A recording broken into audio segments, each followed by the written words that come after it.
Welcome, ladies and gentlemen, to another episode of the Think Global Podcast.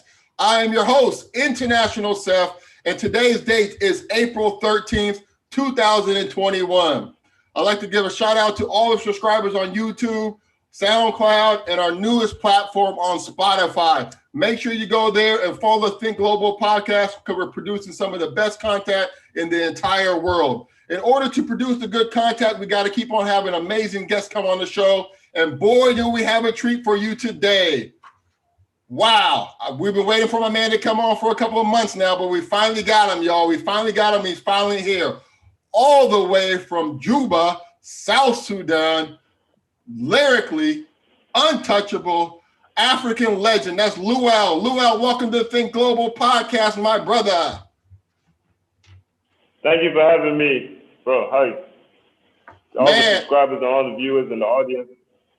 That's what's up, man. It's a blessing. It's an honor to have you come on the show, man. We're going to get into your artist and your career, your music career, and life in Juba and all of the above. But before we get into all that, we got to put you on the world call. That's when we give our guests 10 seconds to name off some of the countries that you've been to. Here at the Think Global Podcast, it's a global program, and we're trying to explore the idea of crossing borders and making connections. So with no further ado, you got 10 seconds on the world call. Ready, go.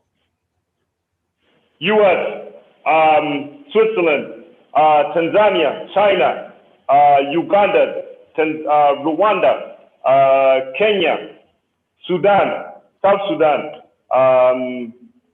Denmark, Norway, Mozambique, the list goes on and on and on. South Africa. You're a well-traveled globetrotter, man. My man is a globetrotter. Wow. Sorry we had to cut you off, but 10 seconds is 10 seconds, y'all. So let's get into your story, man, because I think it's going to be an interesting one. Maybe we can start off with just telling about your name. So we got Lyrical, Untouchable, African Legend. How did that name derive, and what does it really mean? My real name is Lual. So I turned my real name into an acronym because I've been doing music since I was very young, writing lyrics as far back as I can remember, since I was like 5. So I started writing even before lyrics and composing things before I even went to school. So yeah, that's how I came up with that name. That's what's up, man. Very, very inspiring, very inspirational. So you said that you've been writing music since you've been very young. You want to talk about where you are from and like what life was like growing up in Juba? Well, I didn't really grow up in Juba because there was a war going on at the time. And my dad was a diplomat, so that's how I also got a chance to move all around the world and stuff like that. But I grew up mostly in the U.S. and then also in Tanzania, a little bit in other places like China also, which I didn't get the chance to mention during the world call. But yeah, but Juba, I came to Juba in 2010. That's like, 2010, 11 years ago, almost. So what's life like in Juba, man? I mean, what are some challenges you guys are facing, and like, what's going on? What's on the ground at the moment? Well, at first, when I first moved, electricity was really a problem, an issue. Also, internet is also another issue, but it's improved now as opposed to how it was when we first came. We were living in darkness, and even though we had a Ministry of Electricity, there was no running water. And until now, people still there's still no running water. And so these are some of the challenges that are happening here in Juba. And then also there's been 2 wars. Wars that have happened in 2013 and then 2016. So yeah, those are the issues and the challenges that we've been facing. And also, we don't have our intellectual rights as artists. Like, the only way we do make money off of our music is through shows or selling CDs and stuff like that. Okay. Yeah, man, it's interesting too, because we're gonna get into your career, but my wife is Sudanese, but she's grew up in London, in the UK, but we got married in Khartoum in 2011 at the same exact week of the referendum. So when the North and the South split and all the South Sudanese were in Khartoum who were traveling back down to South Sudan to go home. So it was, I'll never forget it because, you know, it was such a like, you know, it's bittersweet because like a lot of people were thinking like, okay, they got their independence and they can start their own country. But at the same time, it felt like like you're losing a member of the family and that a big country was being divided into two. You want to just touch about that real quick and see your perspective on it? Well, I mean, back then I was like, yeah, maybe it was a good idea for South Sudan to start a new country. But now, you know, things that have perspired and things that have happened, it seems like it was a better idea to keep the country together, in my opinion. Okay, man. So wait, let's talk about your music. How would you describe your musical style? Time to get on my lyrically untouchable African legend shit. I spit flames like a dragon in the opposite of heaven get. These other niggas flows, quotes, spokes, irrelevant. A freestyle written material like I have the memory of an elephant. That's not to be fucked with like a born again that's relevant. So let me break it down for you clowns not getting it. I'm the best, point blank period. That trash, I'm not hearing it. Your top track, stop that, you can't be serious. The top cat, you not that, you inexperienced. I'm a conscience rapper. I talk about things that I see and like hip hop. Yeah. So even though I was inspired by reggae. Yeah. No doubt. So when you said you got into music at a very, very young age, what were some of the artists or who were some of the artists that inspired you to start making tracks and start getting involved in music? The Notorious B.I.G., Bob Marley, Tupac, Eminem, Big Pun. Yeah, those were inspirations to me when I was growing up. Those are people that I used to listen to a lot. Even DMX. Oh, man, rest in peace, DMX, man. That was a tough one. My man was only 50 years old and he passed away, man. But, yeah, he was very influential in the rap game as well. I remember playing basketball for my high school team, and we had Rough Riders coming out for a warm-up song, man. We used to come out, go to the two-line layups and get hyped to DMX, man, the Rough Riders anthem, man. So rest in peace to DMX. And you guys also recently lost a very influential artist in South Sudan recently as well. You want to just talk about her influence and the percussions and the funeral and everything that went on in the last couple of weeks?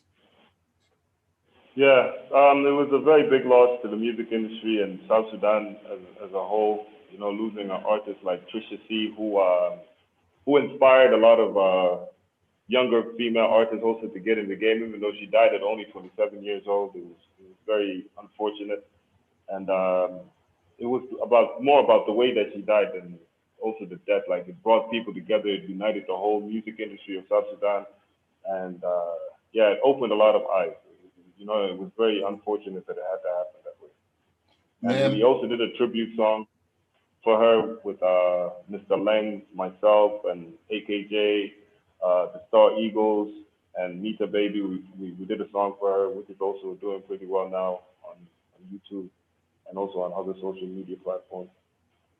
Why we so reliant on Hubbard's water tanks when there's a Ministry of Water? Irrigation budget comes out, but there's never meet their quota for 10 years or longer.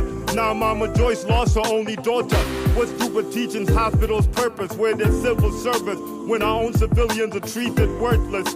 Evil's lurking like we not important. Now we all heartbroken for Trisha Cee. Feels like a nightmare and my eyes won't open. And then I miss it, Takalasu, Bellatana, my house is a glass. R.I.P. Trisha Cee, we'll always miss you, Empress.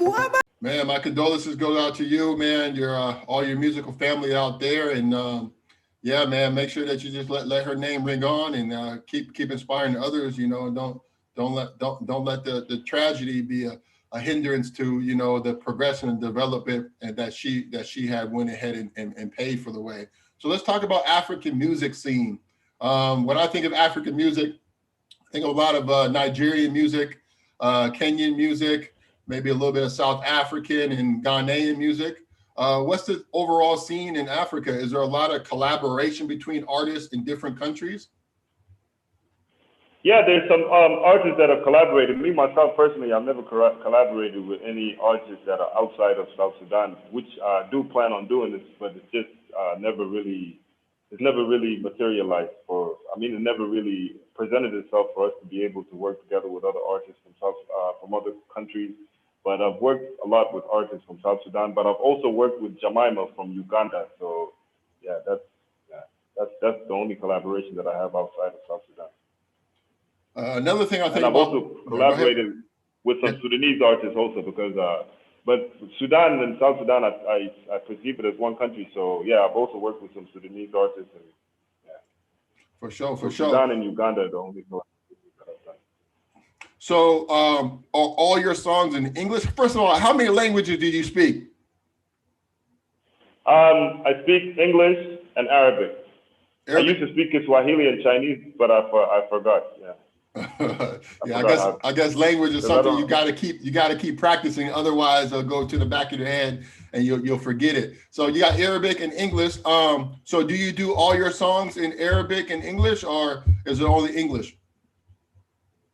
Arabic and English. At first, it was all in English, but in 2013, I did it in Arabic so people could understand what I was saying. Yeah. Yeah, it makes sense. I mean, also that would give you a bigger platform and potentially more listeners, more viewers. Yeah, because if you're doing it in a whole nother language, then it opens up more of an audience that can listen to you. So hopefully, we're gonna shout out some links on our channel, our platforms, and hopefully we can get some more audience shot over your way. How many albums have you dropped, or are you doing albums, or is it like mixtapes, or? I usually drop a lot of singles, but I have like 500 singles and one mixtape, and I'm working on a new mixtape this year because it's going to be my 25th year in music since I first recorded the first song in 1996 until now. So it's going to be 25 years if I'm not mistaken. So by July, I should be releasing a mixtape which contains of 25 songs, which symbolizes the years that I've been in music. That's what's up. That's what's up, man. 25 years in the game, man. You're a seasoned veteran, my brother. Yeah. Keep it up. So where can the audience find your music? Are you online? Do you have a website? Where can they hear you get down? I have a digital. You can get it on the digital stores like iTunes and other things. There's one song there, and then there's some other songs that are on SoundCloud and Reverb Nation. Okay, so iTunes Music, SoundCloud, and just about any online platform, they can go ahead and search it. Is it just for your name, L.U.A.L, yeah? Yeah, just L.U.A.L and Reverb Nation also. Okay. So make sure you guys who are listening to this podcast today and this episode with my man, Lyrically Untouchable African Legend, make sure you go to iTunes, to SoundCloud, buy the singles, buy the mixtapes, and support my man making music, some quality music, quality tracks, collaborations in Africa. So what's next for you, man? Are you coming out? You mentioned a couple of the tribute, and you have a couple of singles coming out. The world is kind of trying to come out of this pandemic, but are there any shows that are coming on, or are you able to do like online shows or online concerts or anything like that? No, there's no online concerts that are lined up, but there were some pending shows that I was booked for, but I didn't get a chance to do because of the pandemic. But as soon as the lockdown is lifted, or whenever it will be, then I'll be back touring around. I was supposed to go to Kenya, but that didn't work out. And then hopefully other places also, like Bushfire, Zanzibar, and some other places within South Sudan also.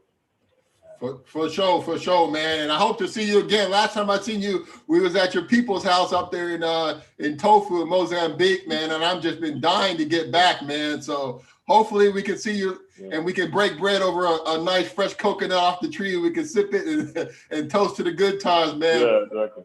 And good luck with your career, man. Exactly. Thank you so much for coming on the Think Global podcast. And why don't you just shout out your social media in case anybody wants to send you a question or maybe offer you an opportunity for collaboration from the stateside or here in Qatar or any other world where this podcast is going to be received from. Well, you can.